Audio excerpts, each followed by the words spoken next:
दोस्तों, सच्चे हृदय से कमेंट बॉक्स में लिखें, जय माता दी। माता रानी आपके सभी कष्टों को समाप्त करे, आपकी झोली खुशियों से सदैव भरी रहे। दोस्तों, नवरात्रि का महापर्व 9 देवी अर्थात 9 कन्याओं को समर्पित है। कन्या पूजन करने से हमारी समस्त पीड़ा दूर होती है, दुख दर्द दूर होते हैं, हर कष्ट दूर होते हैं, गृह क्लेश हमारे जीवन से हमेशा के लिए दूर हो जाते हैं। यहाँ तक कि पितृदोष, राहु दोष, मंगल दोष, कालसर्प दोष, मात्र कन्या पूजन से शनि से पीड़ित व्यक्ति को राहत मिलती है, सुकून मिलता है, घर में खुशियां आती है तथा अकाल मृत्यु घर में कभी नहीं होती। दोस्तों, मैं आपको बता दें, इस बार माता रानी हाथी की सवारी पर पृथ्वी लोक पर आ चुकी है और भक्तों के कष्टों को दूर करेंगे। घर में साक्षात मां जगदम्बा, जगत मां का आगमन होता है। दोस्तों, इस बार के नवरात्रि बहुत ही शुभ और मंगलकारी माने जा रहे हैं। इस बार चैत्र नवरात्रि 30 मार्च अप्रैल दिन रविवार को शुरू होकर और इसका समापन 6 अप्रैल दिन रविवार को होगा। ऐसे में 6 अप्रैल दिन रविवार को ही दुर्गा विसर्जन होगा। दोस्तों, नवरात्रि की अष्टमी और नवमी तिथि पर कन्या पूजन का विधान है। इस बार महाअष्टमी तिथि 5 अप्रैल 2025 दिन शनिवार को है और नवमी तिथि 6 अप्रैल दिन रविवार को है। ऐसे में आप अष्टमी और नवमी को इन दोनों तिथियों में कन्या पूजन अवश्य ही करें। कन्याओं को भोजन अवश्य खिलाएं। शास्त्रों में 9 दिनों के नवरात्रि को बहुत ही शुभ और मंगलकारी माना जाता है और वही 8 दिनों के नवरात्रि को अच्छा नहीं माना जाता। ऐसे में 10 दिनों के नवरात्रि बहुत ही शुभ माने गए हैं। शास्त्रों के अनुसार नवरात्रि के दिनों में माता रानी का पूजन करने से, कन्या पूजन करने से मां अभय वरदान प्रदान करती है। कुंडली में जो कष्ट होते हैं उन्हें ठीक कर देती है। सच्चे हृदय वाले व्यक्ति के सभी कष्टों का निवारण मां शीघ्र ही करती है। मां की उपासना से विनम्रता का विकास होता है। सभी कष्ट, दरिद्रता, दुख, कष्ट नष्ट हो जाते हैं। नवरात्रि में माता रानी का व्रत और पूजन किया जाता है, लेकिन नवरात्रि के दौरान सबसे ज्यादा महत्व होता है कन्या पूजन का। दोस्तों, कन्या रानी जो होती है फूल की पंखुड़ियों की तरह नाजुक होती है। कन्या पूजन सर्वप्रिय है, श्रेष्ठ है। कन्या के रूप में स्वयं जगदम्बा देवी, माता वैष्णो देवी अर्थात समस्त ब्रह्मांड इनके शरीर के कण कण में वास करते हैं। बहुत कम लोग जानते हैं 33 कोटि देवी देवताओं का वास होता है कन्याओं के मस्तक पर। कन्या चाहे छोटी हो चाहे बड़ी हो, वह सदैव पूजनीय है, मां के समान मानी जाती है। दोस्तों, माना जाता है व्रत और उपासना से माता रानी इतना प्रसन्न नहीं होती है जितना कि कन्या पूजन से होती है। नवरात्रि में छोटी छोटी कन्याओं को माता रानी का स्वरूप माना जाता है। कन्याओं को भोग लगाया जाता है, उन्हें प्रसन्न किया जाता है और बदले में आशीर्वाद मांगा जाता है। कन्याओं को प्रसन्न करने के लिए गिफ्ट आदि उपहार वगैरह दिए जाते हैं। माना जाता है अगर कन्याओं को कोई भेंट दी जाए और वह उसे खुशी खुशी स्वीकार कर ले तो इसका मतलब है माता रानी अर्थात माता वैष्णव ने वो भेंट स्वीकार कर ली। जिन पर कन्याएं प्रसन्न होती है तो समझो उन्हें माता रानी का आशीर्वाद मिल गया और माता रानी की कृपा से उन्हें मनमांगा वरदान प्राप्त होता है। कन्या पूजन कोई मामूली पूजन नहीं होता। समस्त ब्रह्मांड में जो पूजा होती है उनसे बढ़कर कन्या पूजन को माना जाता है। 10 बार गंगा स्नान करने से और 100 बार यज्ञ करने से तथा 1000 बार तीर्थ यात्रा करने से जो पुण्य मिलता है वह मात्र एक बार कन्या पूजन करने से करोड़ों गुना भक्त को मिल जाता है, प्राप्त हो जाता है। दोस्तों, इसीलिए कहा जाता है कि कन्याओं को सताना नहीं चाहिए, जिससे समस्त ब्रह्मांड हिल जाता है। कन्याओं की जितनी सेवा की जाए कम ही होती है। कन्या ये कोई मामूली नहीं होती। कन्या के रूप में स्वयं उनके मस्तक पर विराजमान होकर स्वयं देवी चलकर आपके घर तक आती है। नवरात्रि में 2 साल से लेकर 10 साल तक की कन्या का पूजन होना चाहिए। अष्टमी अथवा नवमी को कन्याओं के पैर धोकर भोजन कराना, उपहार आदि देना श्रेष्ठ माना जाता है, दुर्लभ माना जाता है। ऐसा मौका कभी हाथों से नहीं जाने देना चाहिए। इस दिन जितना ज्यादा हो सके कन्याओं को हाथ पकड़कर, पैर पकड़कर अपने घर तक लेकर आए। दोस्तों, वीडियो में आगे बढ़ने से पहले आप अपनी राशि भी कमेंट बॉक्स में जरूर डाल दीजिएगा। यदि हमारे पास कोई उपाय होगा तो वह आकर हम आपके कमेंट के रिप्लाई में बता देंगे। कोई भी राशि के अनुसार अगर उपाय करता है तो माता वैष्णव बड़ी प्रसन्न होती हैं और ऐश्वर्य धन प्रदान करती है, मालामाल बना देती है। इसीलिए राशि कमेंट में जरूर छोड़ें और हाँ, माता को एक लायक जरूर करें, लायक करने में कंजूसी ना करें। दोस्तों, कैसे करें कन्या का स्वागत? कन्या जब आपके घर आए तब सभी के पैरों को दूध और पानी से उनके पैरों को धुलाना चाहिए। खासकर मर्दों को कन्याओं के पैर अवश्य धोने होने चाहिए। इससे मां वैष्णो प्रसन्न होती है। दोस्तों फिर उसके बाद कन्याओं को किसी साफ जगह पर जमीन पर कपड़ा बिछाकर बैठाना चाहिए। उनके माथे पर अक्षत, फूल और कुमकुम लगाना चाहिए। फिर उसके बाद भोजन ग्रहण करवाना चाहिए। लेकिन हमेशा याद रहे, कन्याओं की थाली में 3 पूरियां कभी ना रखें। इसे शुभ नहीं, घोर अशुभ माना जाता है। 3 पूरियां तथा 3 रोटियां मरने वाले व्यक्ति के लिए निकाली जाती है और जेल में कैदियों के लिए दी जाती है। ऐसे में कन्याओं को उनकी थाली में 3 पूरी कभी ना दे, लेकिन 1-2 करके पूरियां दे सकते हैं। इससे 3 संख्या बढ़ जाती है और दोष भी नहीं लगता। दोस्तों, कन्याओं को खाना खिलाने के बाद अंतिम में कन्याओं के सर पर लाल चुनरी उड़ाना चाहिए और भोजन में आपको खीर, पूरी, हलवा, चना तथा आलू की सब्जी, छोले वगैरह की सब्जी खिलानी चाहिए। पनीर आदि भी खिलाया जा सकता है। वैसे माता रानी का प्रिय भोजन खीर, हलवा, पूरी और छोले आदि ही है, लेकिन भूल से भी लहसुन और प्याज का इस्तेमाल कभी ना करें, अन्यथा अनर्थ हो जाएगा। अक्सर कई लोग कन्याओं को कुरकुरे का पैकेट, चिप्स वगैरह का पैकेट दे देते हैं, जो कि घोर अनर्थ माना जाता है, क्योंकि इसमें लहसुन, प्याज का इस्तेमाल होता है, जिसके कारण आपका व्रत खंडित हो सकता है। माँ दुर्गा क्रोधित हो सकती है। जहां आपने 9 दिनों तक लहसुन प्याज का परहेज किया, लेकिन आपकी एक गलती पूरे व्रत को खंडित कर सकती है। इतना भी नादान नहीं बनना चाहिए कि माता रानी रुष्ट हो जाए और कन्याओं को भी अशुद्ध होना पड़े। कन्याओं को डिब्बाबंद कोई भी ऐसी चीज ना खिलाएं जिसमें लहसुन, प्याज होता है। कई चीज तो ऐसी होती है मार्केट में जिसके अंदर लहसुन, प्याज का इस्तेमाल होता है। ऐसा आप कभी मत करना। दोस्तों, कई लोग कन्या पूजन में खाना घर पर नहीं बनाते और मार्केट से रेडीमेड लाकर ही खिलाते हैं तथा दही जलेबी खिलाते हैं, जो कि शुभ नहीं माना जाता। दोस्तों, ऐसा खाना वो लोग खिलाते हैं जिनके घर में मान लीजिए कोई दुर्घटना आदि हो गई है, या घर में कोई बीमार है या कोई मुसीबत है, तब वो ऐसा करते हैं। लेकिन अगर आप स्वस्थ हैं, आपको कोई पीड़ा नहीं है, तो ऐसा भूलकर भी नहीं करना चाहिए।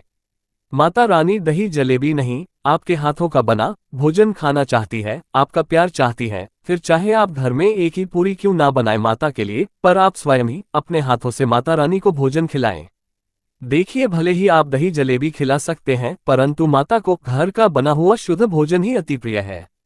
खासकर नवरात्रों के दौरान घर में पक्का खाना अवश्य बनाना चाहिए। माता रानी बहुत प्रसन्न होती है। घर का बना पक्का खाना ही कन्याओं को खिलाना चाहिए।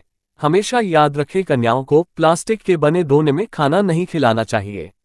ऐसे बर्तन पूजा पाठ के लिए शुभ नहीं अशुभ होते हैं, क्योंकि प्लास्टिक के ज्यादातर बर्तन जो होते हैं जानवरों की हड्डियों द्वारा बनाए जाते हैं। इसीलिए ऐसा पाप मत करना। कन्याओं को हमेशा स्टील के बर्तन या पत्तों से बने बर्तनों में ही भोजन कराना चाहिए। बहुत ही शुभ माना गया है। अगर पेड़ के पत्ते में भोजन कराते हैं तो माता अभय वरदान प्रदान करती है। दोस्तों, एक और बात हम आपको बताने वाले हैं कि यदि नवरात्रों के समाप्त होने के बाद यदि बीच में कन्या पूजन में शुक्रवार का दिन पड़ जाए, तो कन्याओं को कोई भी खट्टी चीज नहीं खिलाना चाहिए, क्योंकि शुक्रवार का दिन माता संतोषी को समर्पित होता है और माता संतोषी नवरात्रों के दिनों में सक्रिय अवस्था में होती है, यानी वो भी 9 देवियों के साथ में आपके घर में आती है।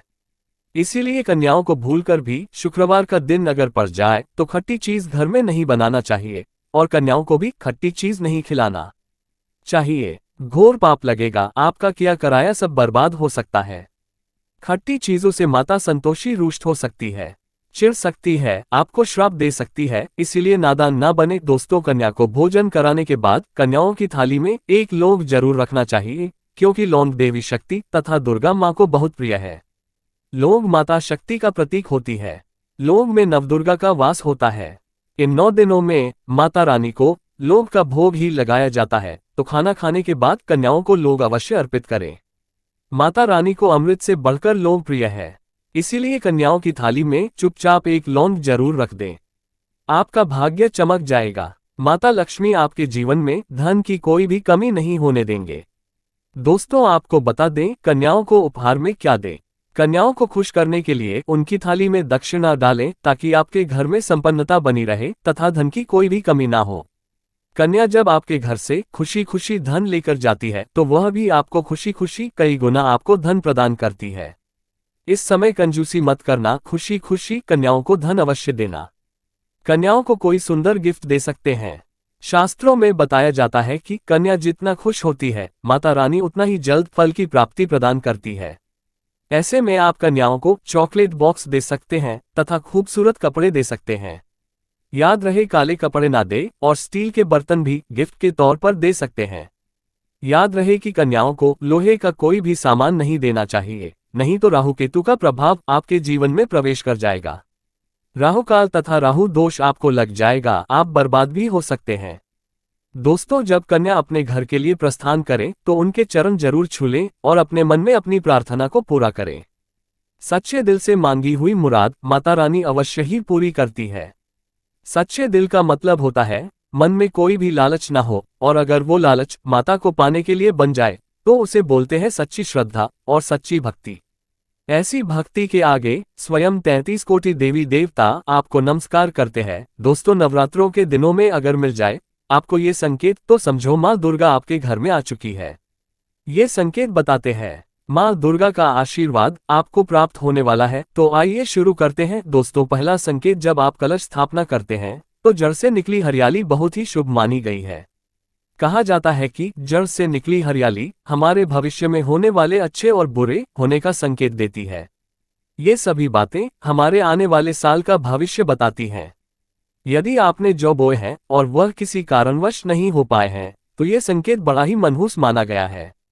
कहा जाता है कि नवरात्रों में जौ अगर सूख जाते हैं या बढ़ते नहीं हैं तो आपको समझ लेना चाहिए कि ये साल आपका खराब होने वाला है तथा घर में कोई बीमारी आने वाली है, या दिन दुगनी रात चौगुनी आपकी आमदनी कम होने वाली है या घटने वाली है। दोस्तों, ये धन हानि का संकेत माना गया है क्योंकि आपने कोई ना कोई गलती ऐसी कर दी होगी जिसके कारण माता रानी नाराज हो गई है। इसीलिए माता से आप क्षमा अवश्य मांग ले। माँ अपने भक्तों को अवश्य माफ करती है।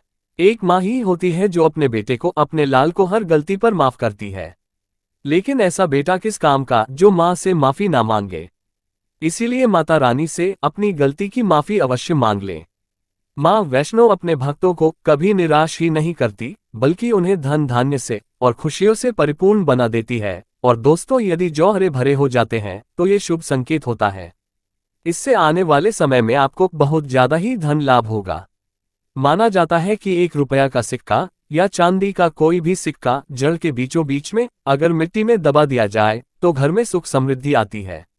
माता लक्ष्मी दौड़ी दौड़ी चली आती है। जौ के अंदर हमेशा 1 रुपया का सिक्का अवश्य डालना चाहिए। जड़ को खाली नहीं रखना चाहिए, उसमें धन वगैरह अवश्य डालना चाहिए। इससे माता का आशीर्वाद सदैव परिवार पर बना रहता है और जीवन में कोई भी संकट नहीं आता। खाली जौ मतलब धन भी खाली, खुशियां भी खाली ही मिलेंगी। दोस्तों, नंबर 2, यदि आपकी नींद नवरात्रों के दौरान सुबह 4 बजे के आसपास खुलती है तो इसे बड़ा ही शुभ संकेत माना जाता है, क्योंकि यह समय ब्रह्म मुहूर्त कहलाता है। इस समय देवी शक्ति अपने सच्चे भक्तों को ही जगाती है। इस समय उठाना मतलब माता की कृपा प्राप्त करने के बराबर माना गया है। ये संकेत बताते हैं कि माता की सच्ची भक्ति का प्रभाव आपके ऊपर हो चुका है और माता रानी आपको जल्दी ही कोई खुशखबरी देने वाली है।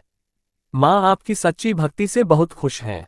दोस्तों, नंबर 3, यदि नवरात्रि में आपका मन प्रसन्न होने लगे, पूजा पाठ में आपका मन लगने लगे। पूजा करते समय मन का शांत होना ये दर्शाता है कि आप पर बहुत जल्द माँ की कृपा प्राप्त होने वाली है।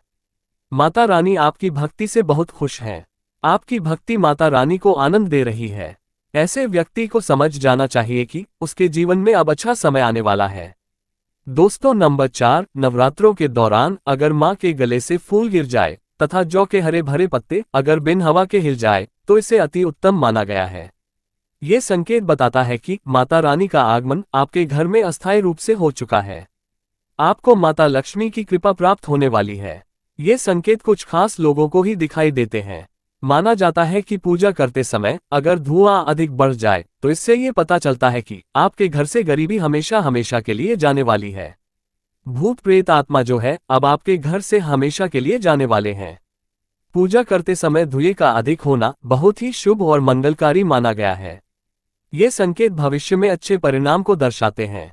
दोस्तों, नंबर 5, द्वार पर गाय का आना। वेदों में बताया जाता है कि नवरात्रि के दौरान गाय माता का घर में आना बड़ा ही शुभ संकेत माना गया है। नवरात्रि में द्वार पर गाय का आना अत्यंत शुभ है। यदि आपके भी द्वार पर गाय आती है तो गाय के माथे पर कुमकुम लगाना न भूलें तथा गाय को रोटी जरूर खिलाएं। इससे माँ दुर्गा अत्यंत प्रसन्न होंगी और आपकी झोली खुशियों से भर देंगी। द्वार पर गाय का बार बार आना भी जीवन में आने वाले अच्छे संकेतों की ओर इशारा करता है। दोस्तों नंबर 6, सपने में शेर का दिखाई देना। अगर आपके सपनों में माँ दुर्गा दिखाई देती है, अर्थात कोई भी देवी अगर आपके सपनों में दिखाई देती है, तो बड़ा ही शुभ माना गया है। नवरात्रों के पावन अवसर पर माता के दर्शन किसी खास भक्तों को ही होते हैं। ये सपने कभी किसी को शेयर मत करना। यदि माता की सवारी तथा शेर रात्रि में सपने में बार बार दिखाई देता है तो माँ दुर्गा आपसे प्रसन्न है। ये संकेत बताते हैं कि जल्द ही आपकी कोई मनोकामना अवश्य पूर्ण होगी और आपके शत्रुओं का नाश हो जाएगा। शत्रु आपके नाम से ही थर थर कांपने लगेगा। माँ दुर्गा का वाहन शेर है, इसीलिए नवरात्रि में शेर का दिखाई देना अत्यंत शुभ संकेत होता है। दोस्तों नंबर 7, यदि कोई छोटी कन्या आपको सुबह सुबह लाल वस्त्र धारण किए हुए दिखाई देती है तो आपने साक्षात माँ दुर्गा के दर्शन किए हैं। यदि नवरात्रों में सबसे पहले आपके घर में कन्याओं का आगमन हो जाए तो समझो आपको दुनिया की कोई भी शक्ति, ब्रह्मांड की कोई भी शक्ति आपको करोड़पति होने से नहीं रोक सकती। आपके जीवन में, आपके घर में माता लक्ष्मी का आगमन होने वाला है। आप दिन दुगनी रात चौगुनी तरक्की करेंगे। अब आप खुशियां मनाइए और मिठाइयां बांटें। ऐसे में कन्याओं को भरपूर तरीके से खुश रखें और उनका आगमन दूध से चरण धुलाकर करें। कोई भी कंजूसी न करें। दोस्तों, माता रानी आपको ये संकेत दे रही है कि अब आपका बुरा समय समाप्त हो चुका है। अब जीवन में सुख समृद्धि के द्वार खुल जाएंगे। दोस्तों नंबर 8, घर पर उल्लू का आना। यदि माँ लक्ष्मी का वाहन उल्लू नवरात्रि में आपके घर पर आकर बैठ जाए तो ये भी शुभ संकेत है। इसका अर्थ है कि माँ लक्ष्मी का आपके घर में प्रवेश हो चुका है और आपकी आर्थिक स्थिति और मजबूत होगी। लेकिन याद रहे, उल्लू नवरात्रि और दीपावली पर आना ही शुभ माना जाता है। दोस्तों नंबर 9, यदि ब्रह्म मुहूर्त के समय यानी सुबह के 4 बजे के आसपास घंटियों की आवाज सुनाई दी जाए या शंख की आवाज सुनाई दे जाए तथा कोई भजन सुनाई दे जाए तो बड़ा ही शुभ संकेत माना गया है। इससे ये पता चलता है कि माता रानी आपकी भक्ति से बहुत प्रसन्न है और आपके जीवन में सभी नकारात्मकता का नाश होने वाला है तथा माता लक्ष्मी की कृपा आपको प्राप्त होने वाली है। दोस्तों नवरात्रों के दौरान घर में काली चींटियों का दिखाना। लंबी लंबी लाइन बनाकर मुंह में खाना ले जाते हुए चींटियों को देखना अच्छा संकेत माना गया है। और यदि मंदिर में पूजा करते समय कोई छिपकली आदि दिखाई दे जाए या मंदिर के स्थान की ओर छिपकली चली जाए तो बड़ा ही शुभ संकेत माना गया है। इससे ये पता चलता है कि आपको माता लक्ष्मी की कृपा प्राप्त होने वाली है। माँ का आशीर्वाद आपको मिलने वाला है। नवरात्रों के दौरान मंदिर में छिपकली का दिखना बहुत ही शुभ संकेत माना गया है। आपकी भक्ति का फल आपको शीघ्र ही मिलने वाला है, क्योंकि छिपकली को माता लक्ष्मी का प्रतीक माना गया है। किसी शुभ अवसर पर छिपकली का दिखना मंगलकारी माना गया है और नवरात्रि में छिपकली का मंदिर में दिखना साक्षात देवी लक्ष्मी का स्वरूप माना गया है। दोस्तों, अगर आप वाकई में माँ वैष्णो की कृपा पाना चाहते हैं तो कमेंट बॉक्स में लिखें, जय माता दी, माता रानी आपकी झोली खुशियों से भर दे। माँ वैष्णो के लिए एक लायक तो बनता है।